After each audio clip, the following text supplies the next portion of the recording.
আর ল কলেজে গণধর্ষণের ঘটনায় নজরে সিসি ক্যামেরা ফুটেজ। সিসি ক্যামেরার 7 ঘন্টার ফুটেজ সংগ্রহ করা হয়েছে।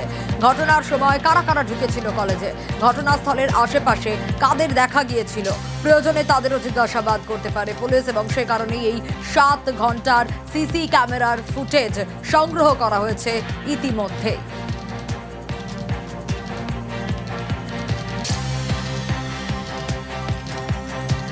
দক্ষিণ কলকাতার ল কলেজের মধ্যে ছাত্রীকে গণধর্ষণের অভিযোগ। এখনো পর্যন্ত পুলিশের জালে 4 জন, তাদের গ্রেপ্তার করেছে পুলিশ, এবং ধৃতদের মধ্যে 2 জন ওই কলেজেরই পড়ুয়া রয়েছে। মূল অভিযুক্ত কলেজের প্রাক্তনী এবং অস্থায়ী কর্মী, এবং সঙ্গে গ্রেপ্তার করা হয়েছে এক নিরাপত্তা রক্ষীকে।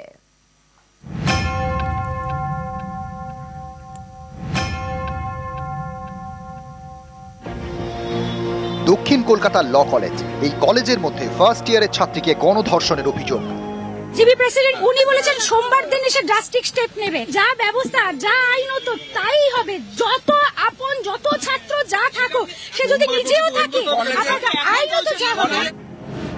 গণধর্ষণের অভিযোগে গ্রেপ্তার করা হয়েছে মনোজিৎ মিশ্র, জায়েব আহমেদ এবং প্রমিত মুখোপাধ্যায়কে। এর মধ্যে জায়েব এবং প্রমিত ল কলেজেরই ছাত্র, মনোজিৎ কলেজের প্রাক্তন ছাত্র, এখন কলেজের অস্থায়ী কর্মী।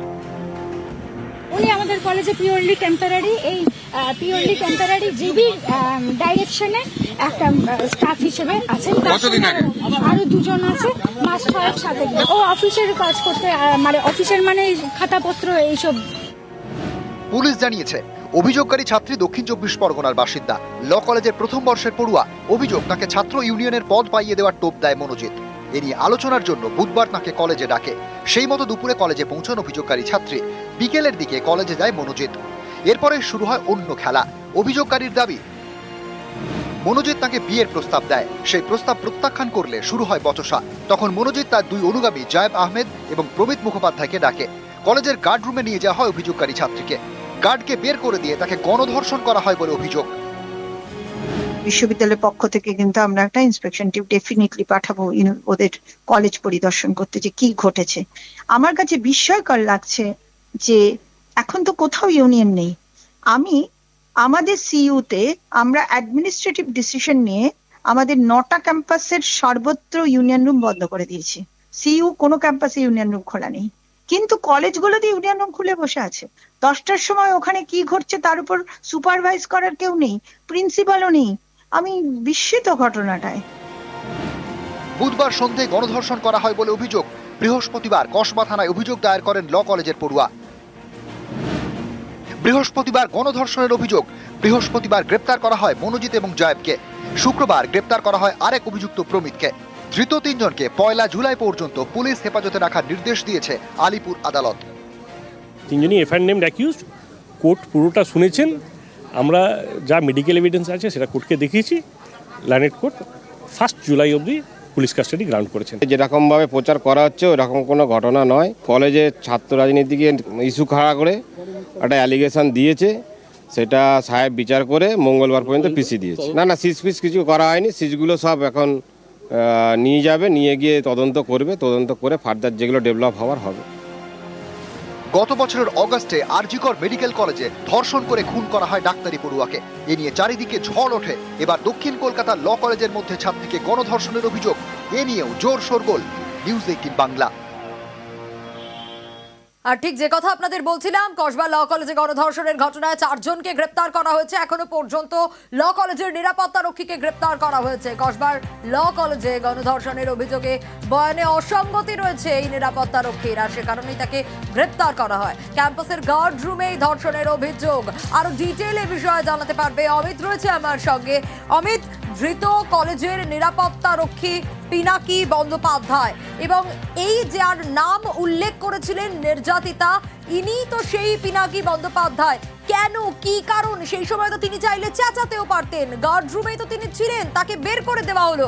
এখনো পর্যন্ত তদন্তে কি উঠে আসছে? খবর রাখেন এবং একেবারেই এই জায়গা থেকে কলকাতা পুলিশ এই পিনাকি বন্দ্যোপাধ্যায় নামে নিরাপত্তারক্ষী তাকে গ্রেপ্তার করেছেন।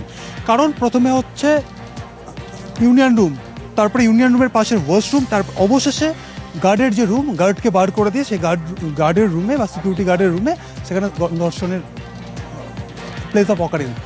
তরুণী বারবার সাহায্য চেয়ে চিৎকার করে গিয়েছেন, একজন নিরাপত্তারক্ষী হিসেবে কেন এগিয়ে গেলেন না, কেন কলেজ কর্তৃপক্ষকে সঙ্গে সঙ্গে তৎক্ষণাৎ ফোন করে জানালেন না, ঘটনাস্থল থেকে কসবা থানা 250 থেকে 300 মিটার দূরে কেন তৎক্ষণাৎ 100 ডায়াল করে বা ফোন করে কসবা থানা পুলিশকে ডাকা হলো না, এই বিষয়গুলো যেমন রয়েছে এবং একই সঙ্গে তার উপস্থিতি, অর্থাৎ গণধর্ষণের যেহেতু অভিযোগ, সেক্ষেত্রে তরুণী নির্যাতিতা তরুণী যেহেতু গণধর্ষণের অভিযোগ এনেছে, একজন মনোজিৎ মিশ্রা তিনি প্রাইম অ্যাকিউজড এবং তার সঙ্গে তার 2 সহপাঠী তারা সেখানে তারা ছিলেন, এবং এই গার্ড যার কথা বলা হচ্ছে, যাকে গ্রেপ্তার করা হয়েছে, তারও উপস্থিতি ছিল সেই সময় কলেজের ভেতরেই।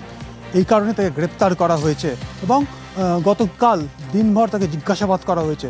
এছাড়া ক্লোজ সার্কিট ক্যামেরা যে ফুটেজ ইতিমধ্যেই বাজেয়াপ্ত করা হয়েছে কলকাতা পুলিশের তরফে, প্রায় 7 থেকে 7.5 ঘন্টার ক্লোজ সার্কিট ক্যামেরা ফুটেজ সেখানে রয়েছে।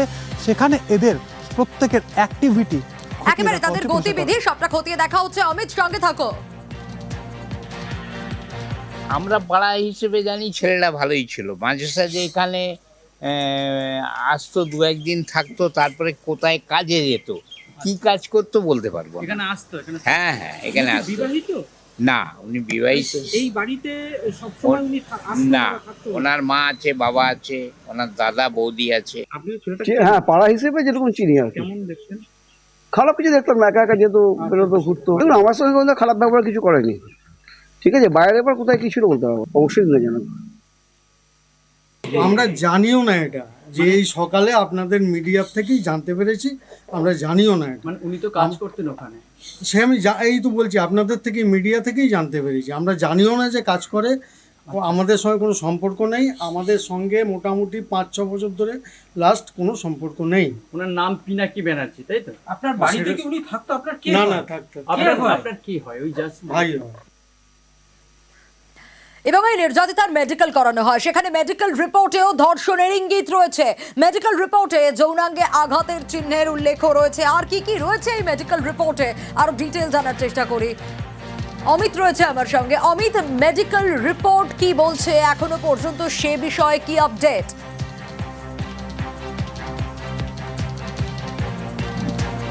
নির্যাতিত তরুণীকে ন্যাশনাল মেডিকেল কলেজে প্রসূতি বিভাগে মেডিকেল করানো হয় বা তার স্বাস্থ্য পরীক্ষা করানো হয়। কলকাতা পুলিশে অভিযোগ দায়েরের পরেই স্বাস্থ্য পরীক্ষা করানো হয়েছে। সেখানকার যে মেডিকেল রিপোর্ট, তাতে যে ধরনের আঘাত বা টর্চার বা ক্ষতের কথা বলা হচ্ছে, সেই ধরনের ক্ষত যৌন হেনস্থা, যৌন নির্যাতনের ইঙ্গিত দিচ্ছে, এমনটাই কিন্তু উল্লেখ করা রয়েছে এই মেডিকেল রিপোর্টে। একই সঙ্গে মেডিকো লিগাল টেস্টের পরামর্শ দেওয়া হয়েছিল। যিনি মেডিকেল করেছিলেন বা প্রসূতি বিভাগের যে চিকিৎসক এই নির্যাতিতা তরুণীর স্বাস্থ্য পরীক্ষা করছেন, তিনি মেডিকো লিগাল টেস্টের জন্য তিনি পরামর্শ দিয়েছিলেন। আজকে কলকাতা পুলিশের তরফে এই মেডিকো লিগাল টেস্ট ইতিমধ্যে করানো হয়েছে। ফরেন্সিক মেডিসিনের বিশেষজ্ঞরা এই টেস্ট কিন্তু আজকে সম্পন্ন করেছে। স্বাভাবিকভাবেই যে সমস্ত ক্ষতের কথা বলা হচ্ছে, গলা রাউন্ড নেক, গলা ঘাড়ে আঁচড়ের দাগ রয়েছে, তরুণীর শরীরের উপরের অংশে বিভিন্ন ক্ষত রয়েছে, এমনকি যৌনাঙ্গে যে ধরনের আঘাত এখনো পর্যন্ত উঠে এসছে মেডিকেল রিপোর্টে, তাতে ধর্ষণ বা যৌন নির্যাতন বা যৌন হেনস্থার ইঙ্গিত রয়েছে, পাওয়া যাচ্ছে বলেই বেশ অমিত, বেশ, অবশ্যই আমাদের নজর থাকবে প্রত্যেকটা আপডেটে।